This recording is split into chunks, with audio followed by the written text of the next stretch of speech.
Hola, buenas tardes a todos y a todas. Gracias por acompañarnos hoy en el stand del Centro Cultural de España en la Feria del Libro. Hoy contamos con Alex Chico, un autor español que ha venido a visitarnos gracias a la Agencia Española de Cooperación Internacional para el Desarrollo. La agencia tiene un programa llamado 10 de 30 y cada año seleccionan a 10 autores entre los 30 y los 40, los publican y los tratamos de internacionalizarlos, de llevarlos a otros países para que su literatura sea conocida. Hoy nos va, bueno, primero agradecerte que estés aquí en Bolivia con nosotros y bueno, pues hoy nos va a dar una charla sobre sus procesos creativos, sobre su manera de entender la literatura, etcétera. Los libros de Alex los podéis encontrar en el stand de la editorial Nuevo Milenio. Sí, Alex, muchas gracias.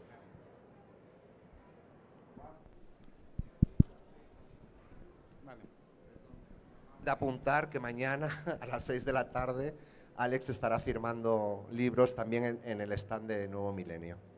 Gracias. Bueno, nada, buenas tardes a todos, muchísimas gracias por venir. Es primera vez que estoy aquí en Bolivia, en La Paz.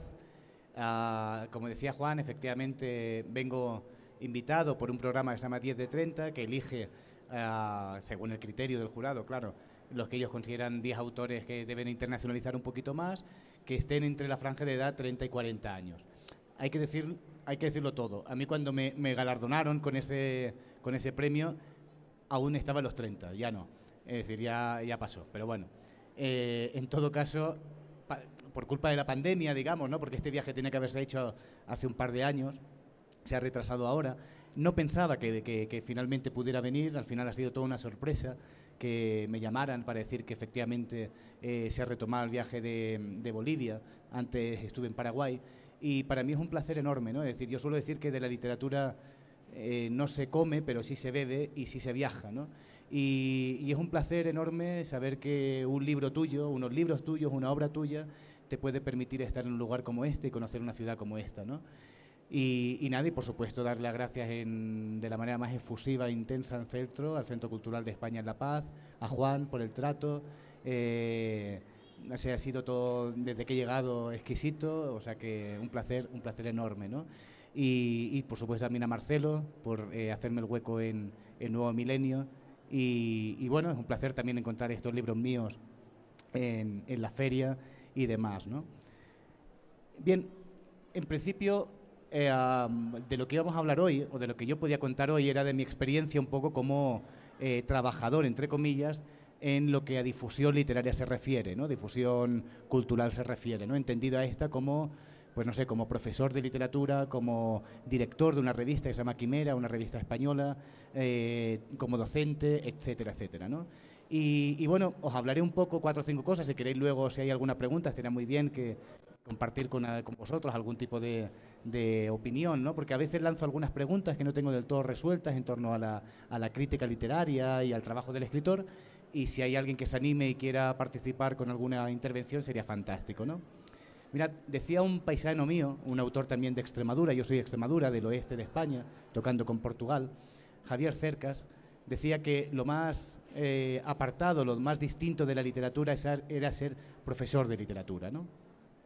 Yo creo que ser profesor de literatura, como es más en un instituto, donde doy clase a chavales de 11 y 15 y 18, pues más todavía, ¿no? Y a veces yo creo que la propia crítica literaria es, paradójicamente, lo más alejado de la literatura, ¿no? A veces lo pienso, otras veces pienso lo contrario y digo que no, que la difusión literaria, la crítica literaria es necesaria, ¿no? Porque sin crítica literaria, sin difusores culturales, seguramente los libros existirían o no existirían como deberíamos conocerlos, ¿no? Este es mi ánimo hoy, ¿no? Mi ánimo hoy es decir que todo esto merece la pena y está bien que se reconozca esa labor de los difusores culturales, ¿no? Mirad, cuando pensaba un poco en de qué hablar en esta charla, ¿no? En este ratito, pensaba cuándo nació mi interés por la difusión cultural, por la crítica literaria y demás, ¿no? Y me di cuenta de que esa relación, en mi caso, se inició siendo muy pequeño, es decir, se inició casi a la par de mi propia escritura. Es decir, pensaba en la difusión cultural, la difusión literaria, a la par que mi propia escritura, ¿no? Cuando estudiaba en el instituto, es decir, en el instituto cuando tenía en torno a 14, 15 años y componía mis primeros poemas, pues también tenía la necesidad de crear, de fundar revistas, de hacer entrevistas a gente, de montar una editorial y demás, ¿no? Es decir, ese gusto por la difusión cultural, el periodismo cultural, nació casi a la par que mi necesidad de escribir poemas, como era mi caso, ¿no? Un poco imitación de, no sé cómo se tradujo aquí esta película, se llamaba El Club de los Poetas Muertos. No sé si aquí se tradujo de la misma manera o no. Pero bueno, había una película que se llamaba así, El Club de los Poetas Muertos. Yo también quería formar mi Club de los Poetas Muertos, como cualquier adolescente poeta. Luego ya cambié el Club de los Poetas Muertos por el Club de la Serpiente de Cortázar, de Rayuela. Pero bueno, en fin, redundo en la idea de que en mi caso nació esa crítica literaria, ese interés por difundir la cultura a la par que mi propia escritura. Y lo hice por un motivo principal, y es porque tengo un interés enorme por la entrevista, ¿vale? Es decir, considero que la entrevista es como una especie de sustituto de lo que yo quería ser de pequeño. Yo de pequeño en realidad quería ser detective, ¿no? O periodista, ¿no? Entonces la entrevista a otros autores era como la forma de perpetuar, engañando un poco a mi infancia, ¿no? A veces pienso que la escritura se lleva así, ¿no? Por frustraciones previas, ¿no? En mi caso era eso, era ser detective, pero luego era ser futbolista, en fin. Todo eso no salió, pues me hice escritor, ¿no? En fin, redundo el tema de la entrevista, ¿no? La entrevista me parece un género muy interesante, que os animo a que practiquéis y a que leáis, sobre todo que consumáis entrevistas, ¿no? Da igual, a arquitectos, pintores, fotógrafos, lo que sea, cualquier tipo de oficio, ¿no? Me interesa muchísimo la entrevista, ¿por qué? Porque en el fondo es muy parecida a la propia escritura, porque en el fondo ambas es un diálogo con lo que nos rodea, con el propio entorno, ¿no? Y tanto da que sea una conversación con el exterior a que sea con el interior de otra persona, ¿no? Es decir, tanto en la escritura poética o en la novela o lo que sea, como en la entrevista, existe una forma de diálogo, ¿no? Y eso me interesa muchísimo, porque ese diálogo, esa forma de ser, nos enseña también a juzgar lo que nos rodea, ¿no? Por ese motivo yo defiendo de manera muy entusiasta que la entrevista, como la poesía, como la novela, como el ensayo o como el microrrelato, por decir algo, es un género literario más. Para mí es un género literario y se debería estudiar como un género literario más, porque considero que tiene la autonomía y la intensidad que tiene cualquier otro tipo de género. Y para mí leer un libro de entrevistas es igual de emocionante o de intenso que leer una novela o leer un libro de poemas, ¿no? Cuando iniciaba mis primeras entrevistas, yo nací en el año 80, pues mis primeras entrevistas las inicié en el año 2000, más o menos, comencé a redactar un decálogo. Perdón.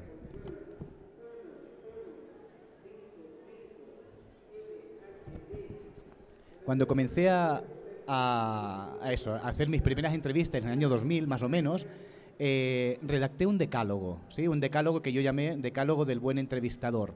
Es algo muy torpe, es algo muy tontorrón, es algo un poco miope y muy primerizo, ¿no? Pero cuando preparaba esta charla, cuando preparaba esta conversación con vosotros, encontré el libro en donde tenía garabateado a lápiz estos 10 puntos que luego os voy a leer brevemente, ¿no? Es muy curioso porque no me bastó solamente con hacer entrevistas, sino hacer teorías sobre la propia entrevista, ¿no? Y las tenía garabateadas en un libro, ¿vale? Yo siempre leo con un lápiz en la mano y en las últimas páginas redacté estos 10 puntos de lo que yo consideraba que debía ser un decálogo del buen entrevistador, ¿no? Y me parece interesante porque al releerla nuevamente hoy me di cuenta de que estaban escritas con cierta ingenuidad, es verdad, pero también con la ambición pueril que se sobreentiende de cualquier escritor joven, ¿no? Y así las he sentido, como un punto de partida cuando he tenido que hacer entrevistas, que ya digo que es un género que me gusta practicar y sobre todo que me gusta mucho leer. Os voy a leer los 10 puntos que redacté hace más de 20 años, ¿sí? Decía: la autoría de la entrevista pertenece al final al entrevistado. No debes olvidar que eres tú quien le ha seguido, no al revés.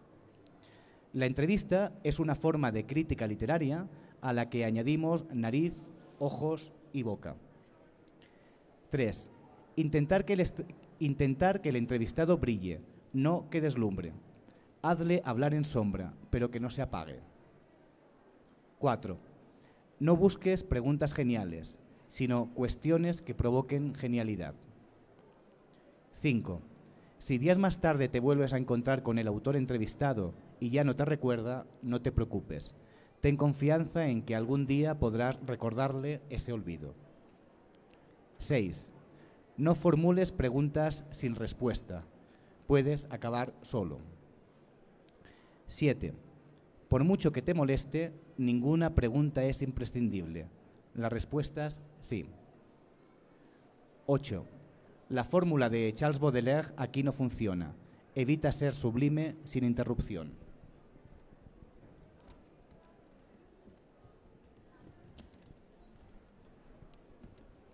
9. Una entrevista es como un libro. Formula las preguntas que podrías hacerte a ti mismo y deja que el otro intente responderlas. Y 10. Cada cierto tiempo imita a Truman Capote y formúlate a ti mismo unas cuantas preguntas. Estas son las 10 notas, el decálogo que redacté a la par que iniciaba, ya digo, estas entrevistas que fui publicando en mis primeras publicaciones, ¿no? En todo caso, lo que quiero redundar, y me gustaría que quedara de esta charla, en todas cosas, es la predilección por la propia entrevista, porque las consumamos más, porque las leamos más. Sobre todo hablo no de preguntas o respuestas simples, por decirlo así, ¿no? Sino de un tipo de entrevista que el periodista también conozca al autor o autora a la que va a entrevistar, ¿no?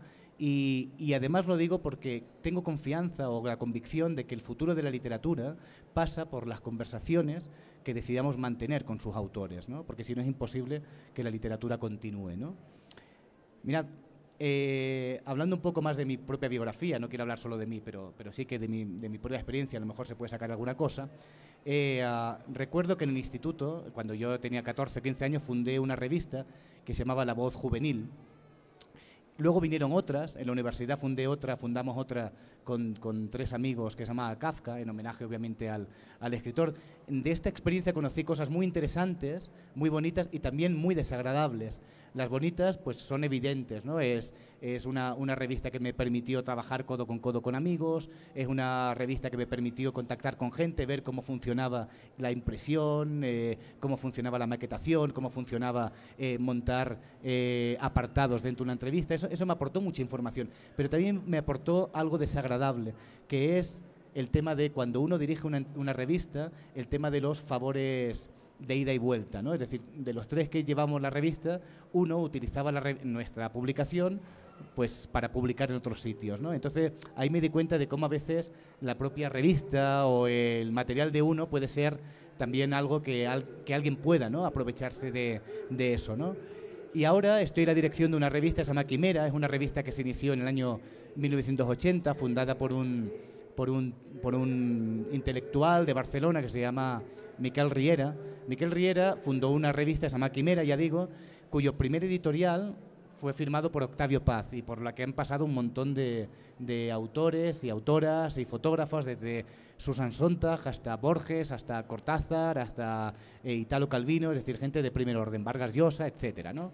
Roa Bastos y demás. Bien. Es una revista que tiene ya 42 años, que ha tenido diferentes directores, ¿no? Entre los que ahora me encuentro en estos últimos 10 años, ¿no? Cuando me preguntan un poco por qué me aporta la revista Quimera o qué me aporta estar en la redacción de Quimera, siempre digo que, sobre todo, me permite estar al tanto de la actualidad literaria. ¿Por qué?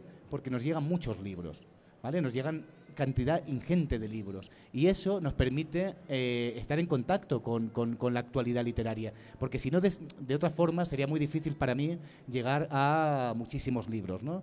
Entiendo que, por ejemplo, a un librero, un editor como Nuevo Milenio también le ocurrirá, ¿no? Es decir, es una forma de tener una editorial, tener una librería, es una manera de estar al tanto de la actualidad literaria, ¿no? Con la revista nos ocurre lo mismo, es decir, con Quimera nos llegan muchísimos libros y eso nos ayuda a los que formamos parte del Consejo de Redacción de estar al tanto de pues novedades literarias y demás, ¿no? Es decir, recibimos muchos libros que luego reseñamos, que luego recomendamos o que a lo mejor en el momento no has caído en ellos, pero pasa un año o 2 y los retomas y los utilizas para un ensayo más largo, ¿no? Porque yo creo también que la vida de un libro es autónoma, ¿no? Y tiene un ritmo completamente distinto o un tiempo completamente diferente, ¿no?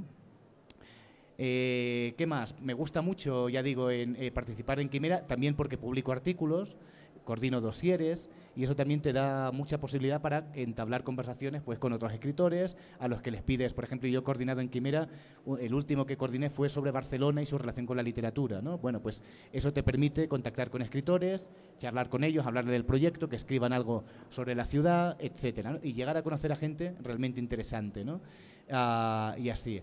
Y luego, aparte insisto, que eso estimula mucho la creatividad literaria personal, es decir, todo lo que yo pueda leer y contactar con el mundo literario también repercute en mi propia actividad creativa, es decir, también me sirve luego a mí para escribir ensayos, novelas o poemas, ¿no?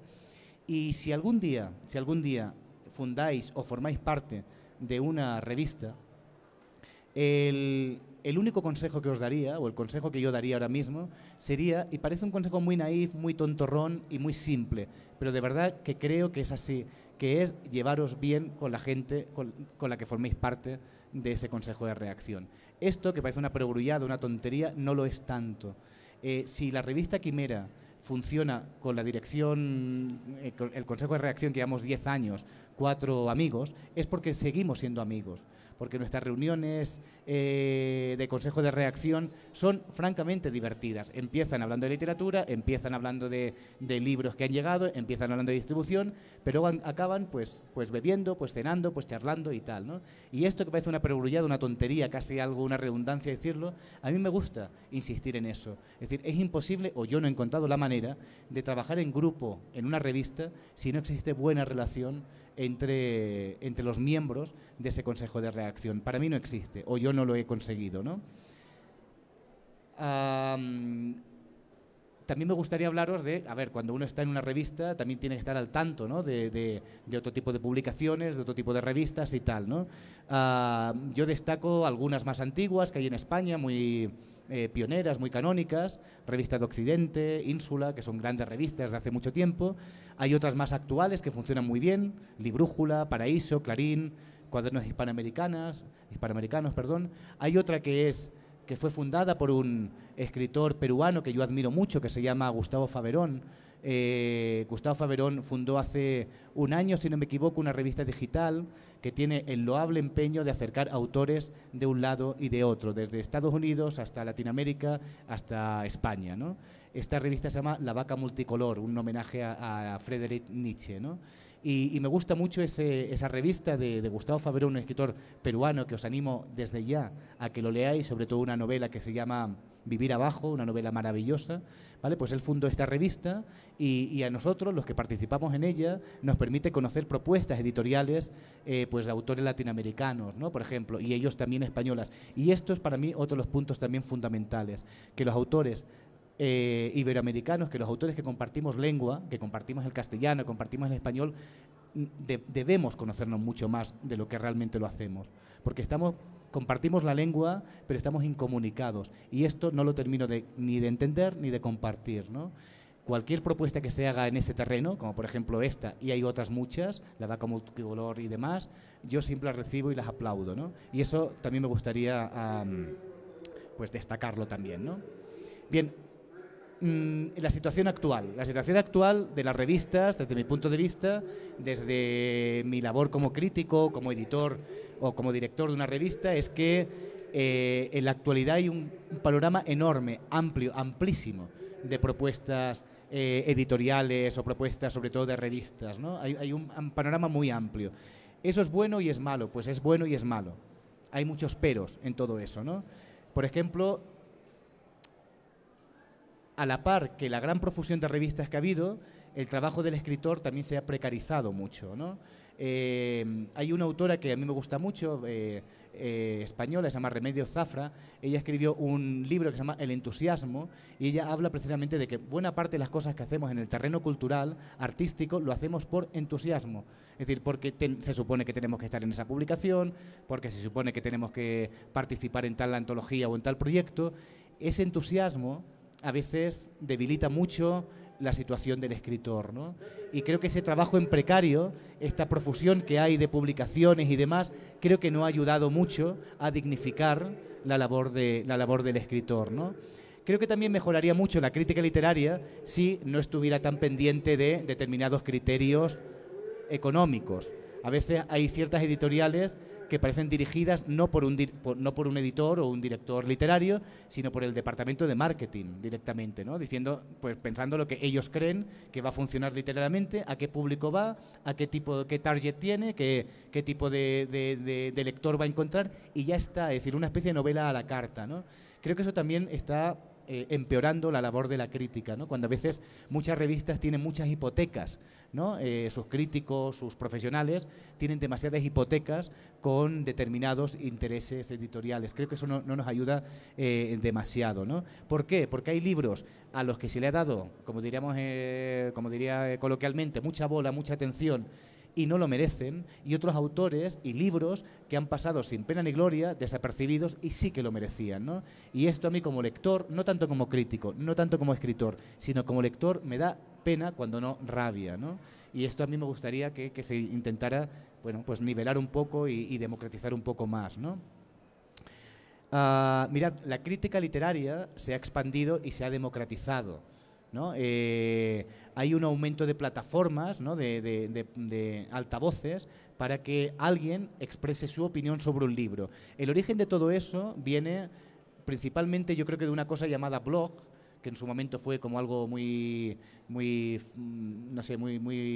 utilizado, muy empleado, el blog literario, ¿no? Que era una especie de página web, ¿no? Gratuita, autónoma, donde el autor o autora podía ir colgando contenido, ¿no? Eso estaba muy bien, ¿no? Luego todo eso se ha transformado en otro tipo de plataformas, desde Instagram hasta canales de YouTube, etcétera, ¿no?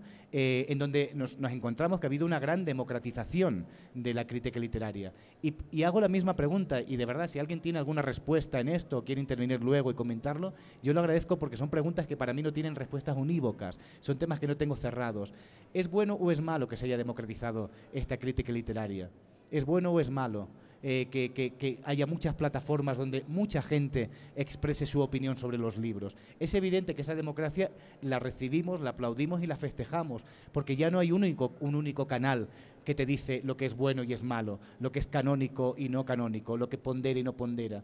Pero también es verdad que eso ha hecho que la crítica literaria se haya empobrecido mucho, ¿no? Y cada vez sea más difícil, a mí me resulta cada vez más difícil encontrar a críticos que a mí me transmitan una cierta interés, ¿vale? A la hora de transmitir determinados gustos lectores, ¿no? Entonces son temas que no tengo del todo resuelto, ¿no? No tengo una respuesta completamente clara. Es decir, la pregunta es si la crítica, al democratizarse, ha bajado el nivel o ha ampliado sus marcos de lectura, ¿no? Y quizás esto necesita un desarrollo más amplio, y quizás me podáis iluminar quien tenga alguna idea sobre esto. No sé qué pensáis, ¿no? Y bien, por mi parte no tengo mucho más que añadir, solamente deciros que algo que me gustaba mucho de Jorge Luis Borges, aquello de, bueno, que otros se jacten, ¿no?, de los libros que han escrito, yo me precio, yo festejo los libros que he leído, ¿no? Mirad, yo llevaría muy mal dejar de escribir, pero llevaría infinitamente peor dejar de leer, ¿no? Y por tanto también dejar de compartir mis lecturas, ¿no? Yo creo que a veces uno piensa que no está aquí para cambiar la literatura. Aquí hablo como escritor, ya no tanto como difusor. A veces pienso que yo no estoy aquí para cambiar la literatura, no tengo la capacidad para hacerlo, pero sí que a lo mejor intento que la literatura no desaparezca del todo, o ayudar a que la literatura sobreviva, ¿no? Tal vez ese sea mi gran empeño en la actualidad. Y nada, y muchas gracias. Y si alguien quiere responder, preguntar, comentar, tirar libros, lo que sea, cualquier cosa, aquí estamos. Gracias.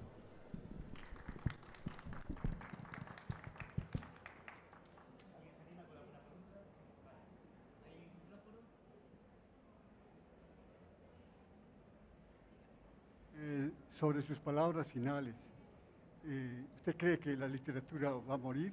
Y si cree que no, ¿cuáles serían las razones por las que no va a morir? Y además, si hay una especie de apatías por esto, ¿cuál sería el tipo de literatura que había que recrear, crear? Bueno, si yo dijera ahora mismo que la literatura va a morir o la literatura está muerta, directamente, y es mi opinión, por favor, no quiero ponderar, pero yo no me haría mucho caso. Es decir, no creo que yo pueda decir ahí en este stand, la literatura está muerta o la literatura va a morir. Y si lo dijera, yo no confiaría mucho en mis palabras. Es obvio que la literatura no va a morir. Mientras el ser humano no muera, no se extinga, la literatura va a continuar, porque la gente tiene necesidad de contar historias y de expresarse y de leer lo que tiene a su alrededor.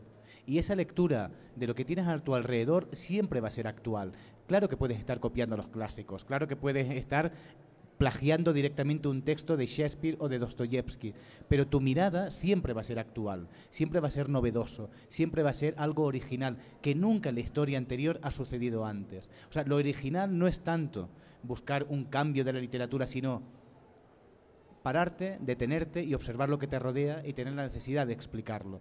Entonces, por eso creo que la literatura nunca va a morir.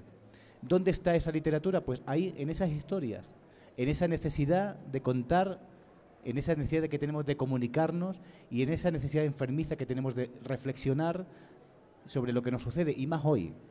Si encima, además, descubrimos que hemos analizado la historia de la literatura a partir de unos pocos nombres y no de todos, porque creo que hay una labor reconstructora de la literatura actual, o sea, de la literatura vista desde la actualidad, que está rescatando muchísimos otros nombres que habían pasado desapercibidos, te das cuenta que hay muchísimas propuestas, muchísimas fórmulas, muchísimos universos literarios que estaban profundamente desconocidos, ¿no?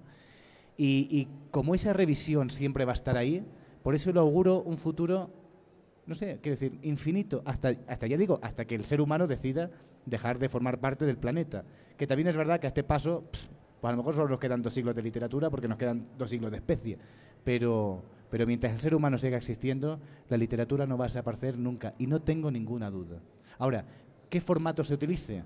¿El del libro, el del pergamino o vamos a recuperar los juncos? No tengo ni idea. Pero esa necesidad oral de explicar y explicarse a sí mismo a través de lo que te rodea, eso no va a desaparecer.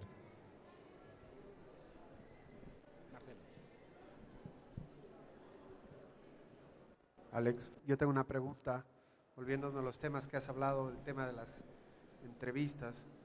Si lo puedes ver desde una entrevista estructurada, fija, con preguntas relativamente inteligentes, elaboradas, o una entrevista que fluya en una especie de conversación. Claro. ¿Cuál te gusta más o cuál la ves como una opción más interesante? Bueno, yo te hablo de mi experiencia como entrevistador. Siempre me he documentado muchísimo. Es decir, a mí, por ejemplo, en Quimera, ¿no? Por ejemplo, o antes en la revista Kafka, en la que sí que hacía muchas más entrevistas, a lo mejor, yo qué sé, tal escritor sacaba un libro, una novela. Pero mi intención no era solamente hablar de esa última novela, era hablar de esa última novela, pero contextualizándolo dentro del concepto de obra, ¿no? De universo literario, porque además yo valoro mucho la idea de universo literario de un autor.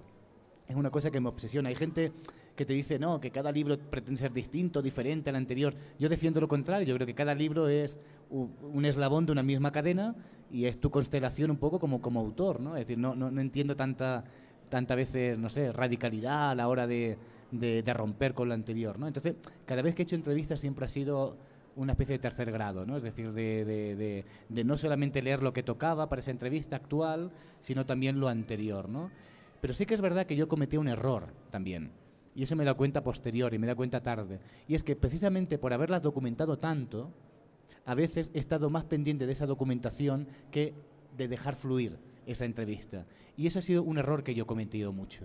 A veces me ha dado mucha lástima o pena darme cuenta de que había llegado a un punto en la entrevista donde ya casi era demasiado tarde. ¿Por qué? Porque llevamos ya 2 horas hablando, ¿no? Y ese punto un poco desinhibido, impúdico, y no estar tan pendiente del papel que tengo delante, ¿vale? Eso creo que ha sido un error mío, y si echara un poco la vista atrás, lo mejoraría. Intentaría ser más espontáneo. Muy documentada, por supuesto, sobre todo sabiendo que el autor al que tú entrevistas conoce, o sea, sabe que tú conoces su obra, que lo tenga claro, pero sobre todo sí, a lo mejor haber sido un poco más desinhibido. Eso sí que lo echo de menos. Y creo que lo hice mal. Creo que lo hice mal. No, por favor.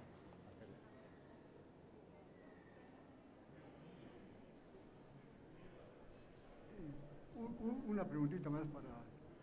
Sí. Es decir, la literatura, lo escrito, ¿usted cree que es menos o se requiere menos o va a estar un poquito desvaluada o devalorada frente al gráfico, a la ilustración, frente al video, frente o sea, a todo lo que ahora es imagen? ¿Cuál cree que es el valor esencial de la literatura frente a eso, para destrozar todo eso, o para más bien potenciarla? Mira, para mí, pero esto es una opinión personal y no pondero con lo que le digo, para mí la literatura seguirá existiendo en la manera en que todo el mundo necesite algo a lo que agarrarse, algo a lo que sujetarse para que el barco no decaiga del todo, ¿no? Es como si estuviéramos en una tempestad y nos agarráramos al mástil del barco antes de que naufrague por completo. Para mí eso es un poco la literatura, ¿no? ¿Qué forma adopte esa literatura? No lo sé. ¿Qué futuro le auguro yo a la literatura? No lo sé. Lo que sí que creo es una cosa. Me puedo basar un poco en datos, ¿no? En España ocurrió una cosa muy interesante. Durante la pandemia, durante el confinamiento, el índice de lectura subió muchísimo. De hecho, cuando reabrieron las librerías, vivieron sus mejores épocas. O sea, vendieron como nunca muchas librerías. O sea, pero como nunca habían vendido. Sobre todo, por cierto, de autores clásicos.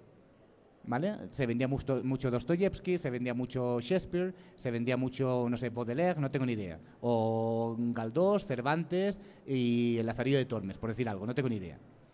Me pareció muy significativo que en uno de los momentos más críticos, más desesperanzados de la historia actual, mundial, las personas tuvieran necesidad de encerrarse y leer autores clásicos.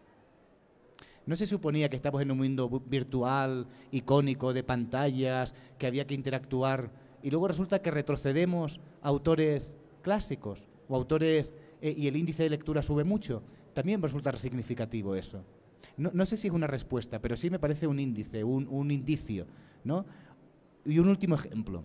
El bestseller, el libro más vendido en España, uno de los libros más vendidos, celebrados, aplaudidos en España, es un libro que se llama El infinito en un junco. Es un libro escrito por una chica, una mujer zaragozana, que se llama Irene Vallejo. Es un libro que habla sobre el origen del libro. El junco como el material que se utilizaba para construir los primeros formatos del libro, etcétera, etcétera. Y un libro que repasa la historia del libro a través de Grecia, de Roma y demás, ¿vale? Es un libro que habla principalmente de la cultura clásica y de nuestra relación, tanto en Latinoamérica como en Europa, como en África, lo que sea, con el libro, ¿vale? Desde la época grecolatina. Este libro se ha vendido muchísimo. Ha tenido muchísimas ediciones. Es un libro que se está traduciendo a todos los idiomas. Es un libro en donde ella va, llena los lugares en donde presenta. Y da igual que vaya a Italia, que da igual que vaya a Francia, que da igual que vaya a un pequeño pueblecito de Portugal, que da igual que vaya no sé, a una aldea de Asturias en el norte de España. Llena los lugares. También me parece significativo, ¿no? Que un libro como este, con esa temática, pues haya tenido tantísimo éxito. ¿Por qué? Porque estamos muy perdidos y en la actualidad vivimos un momento muy movedizo, muy cambiante, ¿no? Y todo aquello que nos permita de alguna forma aferrarnos a algo, lo sujetamos, porque estamos al borde del precipicio.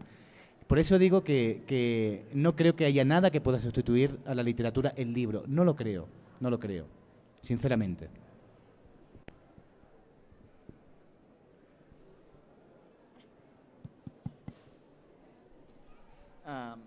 Quería preguntar si hay selectos autores que hagan verdadera literatura, es decir, de la literatura sé que hay muchas variantes y tal vez una especie de literatura que sí sirva, por así decirlo. ¿Son selectos los autores? Bueno, te voy a responder de una manera. Si yo dijera ahora cuáles son los autores seleccionados o selectos, simplemente te daría mi canon personal, que al fin y al cabo se reduce simplemente a mis lecturas. Es decir, yo no puedo hablar, a veces me han pedido, por ejemplo, ser jurado o decir, bueno, tú como crítico, di los 5 mejores libros de poesía que se hayan publicado este año. A veces he participado en eso, pero otras veces no. ¿Por qué? Porque solo puedo hablar de los 5 mejores libros de poemas que yo he leído. Entonces, decir ahora cuáles son los selectos o especiales o esenciales, ahí me resulta imposible, ¿no? Lo que sí que te puedo decir, por no evadir o buscar una respuesta que no lo sea, es que yo lo que le pido a un libro, o lo que se le debe pedir a un libro, es a que te cambie la vida. Es decir, a que uno no sea la misma persona cuando empezó a leerlo que cuando acabó de leerlo. Y no hablo de grandes transformaciones, ¿eh? No hablo de que uno se empiece llamando Alex y termine el libro llamándose, no sé, Loreta o Mercedes. No digo transformaciones enormes, no. Digo que ese libro que uno ha leído te enseña a mirar lo que te rodea de otra forma, porque has aprendido algo que no sabías, porque te ha inducido o invitado a mirar cosas en las que nunca te habías fijado, porque te ha permitido comprender la psicología del otro o de otro tipo de literaturas o de otro tipo de culturas, ¿no? Ahora, por ejemplo, estaba con Juan, vino un autor, creo que era Edmond, que hablaba de un tipo de pueblos y de un tipo de temática sexual, etcétera, etcétera, ¿no? Ven, yo no tengo ni idea de todo eso. Ese libro sé que me puede a mí aportar ciertas cosas. No voy a ser la misma persona cuando empecé a leerlo que cuando termine. Eso es lo que creo que hay que pedirle un libro. Que el lector no sea la misma persona cuando empieza a leerlo que cuando acaba de leer ese libro, ¿no? Para mí esos son los autores selectos, o los libros selectos.